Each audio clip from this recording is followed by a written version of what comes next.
Pasang badan bersama dengan yang legend, Datuk David Arumugam. Datuk beli baju ni kat mana?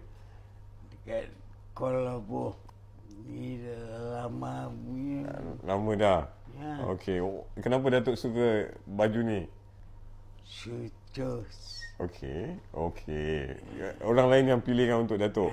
Okey. Berapa harga? Datuk ingat tak berapa harga? Dah lupa. Dah okey lah. Okey, seluar tu? Seluar dari Penang. Beli dekat Penang?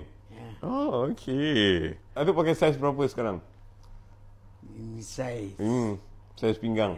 28. Nice. 28 tu Paling besar Datuk pernah pakai dulu berapa? Ingat tak? 30. 30 lah. So you range 30, 28 macam tu lah. Okey. Tadi saya tengok ada cincin. Tell me about the cincin. Ini lama cerita. Okay. Ini mau. Tak mau. Is it gold? Okey, siapa bagi? Cuba cerita sikit. Ada kawan. Okey. Kawan yang tua. Okey. Kenapa dia bagi Datuk? Souvenir. Souvenir. Okey. So special punya kawan lah. Spesial ya. Lelaki ke perempuan? Perempuan. Oh, ingat nama tak? Ingat. Siapa? Orang tua. Umur dia 70. 70. So dia peminat Datuk. Ha, Ramai orang nak tanya pasal rambut Datuk.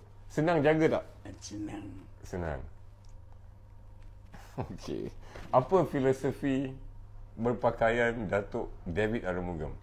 T-shirt dengan seluar. Okey. Paling yang palingnya Aha. Okey. Paling you suka t-shirt dengan seluar je lah. seluar panjang. Seluar panjang. Seluar pendek tak boleh? Tak boleh. No, seluar pendek. Okey. Zaman era mana yang you rasa fashion paling style sekali? Paling stylo sekali? Is it 70s, 80s or 90s or now? For you?